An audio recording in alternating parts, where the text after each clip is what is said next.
Qazan kotleti hazırladım. Hazırlamışkən elə istədim sizlərlə də bölüşüm.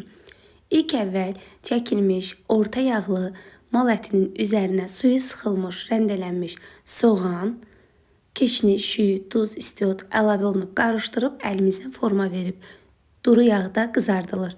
Bu yeməkdə kotletləri qızartmayan xanımlarımız da var, amma mən qızardılmışını daha sevdiyimə görə elə hər dəfə də hazırlayarkən kotletləri qızardıram.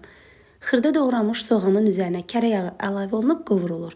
Kartoflar ortadan bölünür, duz, istiot hər bir tərəfindən vurulur və qızarmış kotletlər kartofun üzərinə pomidor, biber, duz, istiot və qovurduğumuz soğan, su əlavə edib ocağın üzərində bişirilir.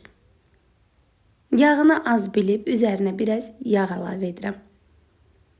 Artıq yeməyimiz yağa düşüb, inanın o qədər istəyərdim bu yeməyin qoxusunu sizlərə ötürüm. Müsibət. Sonda üzərinə istəyə görə keşniş, şüyd, nanə əlavə edirəm.